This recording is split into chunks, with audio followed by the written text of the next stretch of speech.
con temas de interés lógicamente general y esta cuestión que ya veníamos conociendo, que a partir del mes de junio esto ha sido oficializado, hay impuestos a los combustibles líquidos, al dióxido de carbono, que esto va directamente entonces a lo que nosotros tenemos que cargar en el vehículo y que en definitiva también es uno de los grandes elementos que se utiliza para la logística, distribución de alimentos. Entonces, ¿cuándo se dice que habrá un aumento en los valores de los combustibles? ¿Cómo se te ponen los pelos, Ramón? Ay, por favor.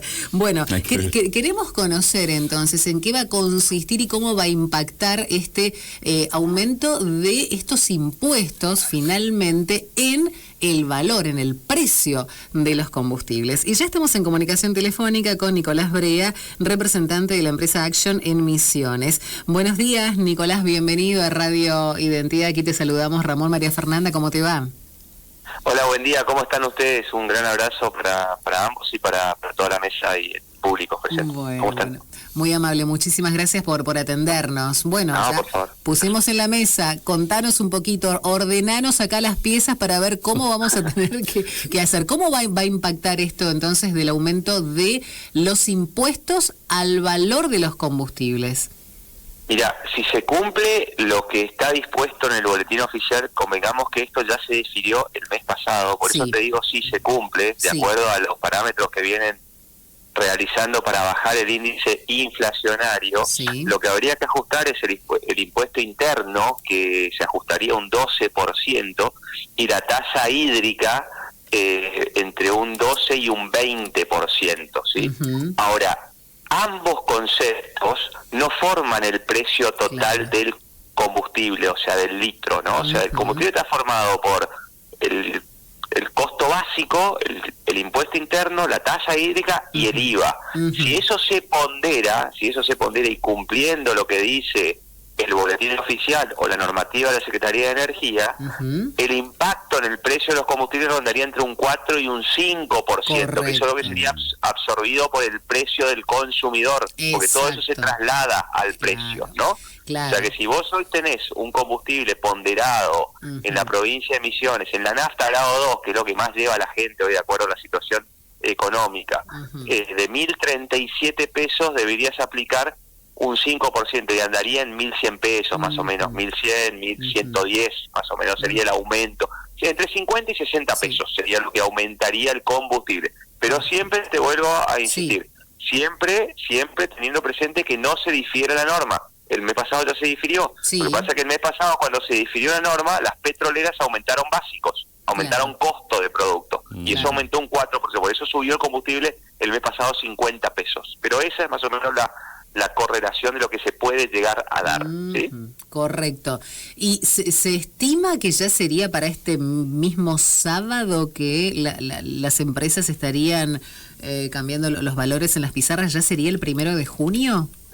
Mira, la norma establece a partir del 1 de junio, ¿sí? Ahora, al ser una cuestión que es de aplicación de las empresas, o sea, la norma establece muchas veces que a partir de esa fecha, si no se difiere, la petrolera que retiene el impuesto al consumidor final y lo aporta al Estado, debe empezar a aplicar esa situación y empezar a aportar. Ahora, muchas veces las petroleras difieren un par de días el aumento y lo hacen a costo propio, ¿sí? Ahora, si eso se da, se puede diferir entre la semana o en los próximos días. Muchas veces ha pasado en muchos escenarios, te estoy hablando también hace bastantes años, que las petroleras absorbían el costo y no lo trasladaban al precio del consumidor, porque ahí es un juego muy tributario, es muy impositivo el tema de cómo se manejan las grandes compañías con el Estado Nacional. ¿Me explico? O sea, ahora, si van al costo o a la acción, sí deberían aplicar a partir del 1 de junio, siempre y cuando no se difiera la norma. ¿Sí? Así es. Correcto, bien. Siempre es importante entender entonces, a ver, en definitiva el consumidor dice, bueno, sea el valor del crudo, del barril, del impuesto, de lo que fuera, de mi bolsillo va a salir de todas maneras. Uno siempre dice lo mismo, ¿no? Y cómo eso después va a impactar finalmente, como es uno de los elementos fundamentales para la logística y distribución de los alimentos, si eso va a dar impacto después también, ¿no? En todo lo que refiere a la canasta básica, Nicolás. Y por supuesto, cualquier tipo, a ver, en este escenario tan complejo que está viviendo la Argentina y puntualmente la provincia de Misiones con una caída de coparticipación exponencial, ¿sí? O sea, ambas situaciones impactan no solo en el precio, sino también impactan en el consumo. Misiones ha tenido una caída menor al resto del país, producto de lo que es su economía de escala, pero igualmente ha impactado en el consumo en la media, ¿sí? O sea, cualquier tipo de aumento impacta en el bolsillo tuyo, en el bolsillo de quien conduce, pero también las empresas que transportan, como bien vos decís, o que producen y utilizan, porque acá el impuesto se aplica a todos los productos, no se aplica solo a la nafta. Se aplica a la nafta grado 3, se aplica al diésel grado 2 y al diésel grado 3. Todos esos conceptos, obviamente que esos conceptos puntuales, cuando se aplica al diésel grado 2 y grado 3, son inflacionarios, porque tienden a trasladarse al precio final del componente de, no sé, de la yerba mate, para darte un ejemplo, ¿sí? o de la leche, o del supermercado, para darte ejemplo de los alimentos que consumimos en el supermercado. Ahora, hay que ver bien cómo se pondera esa situación y cómo impacta en el precio final, pues te vuelvo a insistir, habiendo visto otros aumentos en el transcurso del año o a fin del año pasado, donde el aumento era del 20, del 30, pensá que creo que en noviembre los combustibles subieron 60% en un mes, ¿no? Ahora, si sube esto, hay que ver cómo las empresas lo trasladan, producto de que nos caiga mucho más la demanda, ¿no? Porque también convengamos que si no vendemos o nadie vende nada, es completamente contraproducente, no solo para el bolsillo tuyo o para el bolsillo del consumidor final, sino también para el bolsillo de los empresarios, porque no producimos. Esa es la realidad. Nicolás, ¿y cómo estuvo el consumo de combustible en estos últimos meses? ¿Se redujo bastante? ¿La gente siguió con el mismo consumo?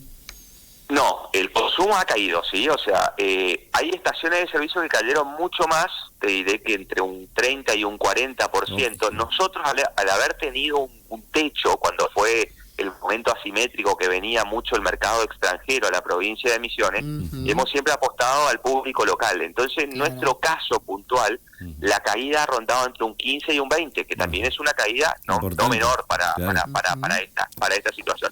Ahora, si vos tomás lo que cayó la media país, que te vuelvo a decir 30, 40, hay localidades donde ha caído 50%, más esas localidades de frontera donde la sábana estaba más larga o había más combustible para distribuir, te estoy hablando de todo lo que es la frontera con Chile, o allá arriba la frontera de Formosa con Asunción, había caído prácticamente, con Paraguay ha caído prácticamente un 50, un 60, en nuestro caso ha sido menor, pero no deja de ser gravoso, ¿no? O sea, esa es la situación puntual, ¿no? De cómo viene. Y obviamente que en este contexto recesivo, cualquier aumento de precio, si vos no lo apalancás con medidas promocionales o con medidas expansivas, obviamente que el consumo va a caer aún más, ¿no? Me imagino cómo estarán trabajando todos los que trabajan los que están en marketing, ¿no? Tratando de buscar de que el consumo no caiga tanto, con promociones y todo eso, ¿no? ¿Ustedes cómo se manejan en eso? Hay mucha promoción en eso ahora, ¿viste? Todo lo que es billetera electrónica o aplicativos electrónicos que se ha desarrollado bastante en los últimos tiempos, pero ahora eso se está aplicando abiertamente y, por ejemplo, vos tenés días donde hay descuento del 20, 25%, que eso lo termina absorbiendo una parte del operador, en mi caso, esta parte de la compañía, y en determinados productos. Hay otros días que los productos grado 3, que son los que más cayeron, tienen un descuento del 30%, o sea, y no solo mi petrolera, o sea, todas se están manejando de esa manera, tanto Shell como YPF, las que operan en la Argentina, ¿sí? Porque, insisto, la caída es importante, ¿no? Bien, perfecto. Fernanda. Muy bien, sí, Nicolás, básicamente era eso entonces, para entenderlo, porque claramente cuando hay una información, boletín oficial y demás, claro, hay informaciones muy técnicas que nosotros teníamos ganas justamente de dialogarlo con vos, de que nos expliques, y está muy bien. Haber explicado correctamente. No, perfectamente, porque claro, uno decía, entre un 12 y un 20% de dónde... ¿cómo vamos a hacer? Pero claro, eso tenía que ver con el impuesto, por eso queríamos en otras situaciones se daba, ¿no? En otras situaciones se dio que era 12, 14, 15, 20, 25, que era...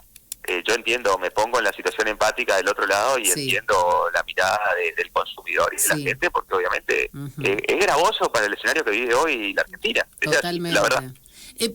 Te consulto esto también, Nicolás. ¿Es necesario este aumento, estos impuestos, siendo que había un mensaje a nivel nacional que se iban a ir bajando impuestos, que el gobierno nacional no iba a incorporar más impuestos, que los impuestos, y es como que estamos hasta la coronilla con el tema de los impuestos? Pregunto, ¿es tan necesario este impuesto o esta ponderación o esto que estás hablando, este porcentaje? Mira, nosotros a precio hoy de combustibles estamos a precio región Sudamérica. Eso ya es importante. O sea, antes vos estabas en una retracción de precios o tenías un precio muy distinto, por eso venía el resto del público a consumir. Hoy está prácticamente ponderado. Hoy hay una diferencia de 10%, 15% con Paraguay e igual que Brasil prácticamente. Entonces, vos estás a un precio de barril crudo o precio patrón internacional dólar del combustible. O sea, que el combustible no debería seguir subiendo si el dólar se mantiene en un segmento. Hoy viste que el dólar real o el dólar oficial está muy cerca del dólar vivo o el que vos consumís con el MEP o el paralelo, ¿no? Totalmente. Entonces es una cosa que está bastante equiparada. El tema del impuesto interno es algo que siempre existió y se vino difiriendo desde que comenzó el periodo pandémico, si vos querés. Durante 4 años Fernández lo difirió, o sea, por lo que era el contexto que vivía la Argentina y el mundo, y después se empezó en el último periodo de Massa, como ministro de Economía, se empezó a ajustar y lo terminan de ajustar ahora. Obviamente, yo coincido con vos, o sea, las políticas liberales que ha marcado el presidente Milei han sido muy distintas de lo que fue la campaña, ¿no? Se decía de bajar impuestos, ¿no? Yo creo que cuando se hace la unión con el macrismo propiamente dicho, para ganar las elecciones, y entra el macrismo duro con el ministro de Economía, puntualmente el ministro Caputo, al Ministerio de Economía, cambia un poco el concepto. Ahora, la realidad es, debemos apostar siempre a lo que votó el electorado. El electorado votó una baja de impuestos, ¿no? O sea que yo creo que habiendo una reactivación económica que hoy todavía no hay, o esa B corta que establecen que va, o que plantean que va a llegar, que todavía no la estamos viendo, y creo que el camino es bajar impuestos o unificar impuestos o optimizar la situación para que obviamente lo que la gente deja de aportar al fisco con un fisco bien más óptimo se traslade obviamente al consumo, porque si no convengamos que la emisión de dinero que se dio también no era el camino correcto, pues nos llegó a niveles inflacionarios muy elevados. Entonces, ¿cómo se pondera el aumento de consumo? Con el dinero propio. El dinero, para que exista dinero propio, te debe sobrar en el bolsillo. Bueno, para que te sobre en el bolsillo, se deben optimizar costes, se deben optimizar una distinta variable que te lleven a consumir más. O sea, así funciona la economía. Ese es el efecto puntual de multiplicador de la economía. O sea, que tenemos que ir a esa situación. Pero volviendo a la pregunta inicial, hoy el precio de Argentina, que también ahí tenemos que tener una diferencia, querida, ¿sí? El precio de Argentina, como te dije. Misiones tiene un precio muy distinto a la capital federal. Eso también está mal. Nosotros no podemos tener un 15% más caro el combustible que en Buenos Aires. El combustible debe ser lo mismo que cualquier tipo de energía. Nosotros siempre tenemos un costo más elevado, ¿no? O sea, la energía debe ser ponderada a un mismo precio en todo el país, porque todos lo consumimos. Todos lo consumimos, tanto la capital federal como el norte, como el sur. Así como dicen, en Misiones nosotros nos morimos de calor, en el sur se mueren de frío, y viceversa. Entonces, si el sur tiene una extensión por el tema de gas que necesitan por periodos de congelamiento prolongado, nosotros también necesitamos costo de energía óptima por periodo de calor prolongado. Entonces, eso depende puntualmente de la política energética del país. Exacto. Y con el agregado, Nicolás, que somos productores de energía también aquí. Por supuesto. Producimos, vendemos, compramos. Los ríos que pasan, que van a la hidroeléctrica Yacyretá, o a la hidroeléctrica Salto Grande en el río Uruguay o en la provincia de Entre Ríos, solo con Yacyretá vos estás produciendo el 22% de la energía. Esos ríos pasan por la provincia de Misiones. Entonces, esas situaciones se deben compensar y nos deben devolver las regalías que nos han quitado. Eso es una realidad. ¿Sí? Absolutamente. Eso depende mucho del secretario de Energía. Y como yo siempre digo, el secretario de Energía, que eso no ha pasado, lamentablemente, el secretario de Energía cuando establece una política de precio o de energía, debe segmentizar, y debe ir al campo. El campo quiere decir cuando vos vas a las provincias, cuando vas al sur, al norte, al centro. O sea, vos tenés que estar in situ en el lugar para ver cómo funciona la provincia puntualmente. Absolutamente. Nicolás, clarísimo, muchísimas gracias por este diálogo, por este contacto. Vamos a mantener permanente comunicación. Siempre bienvenido a Radio Identidad y que sea una muy buena jornada para vos. Muy amable. Que esté muy bien y un buen resto de semana para ti. Igualmente. Adiós.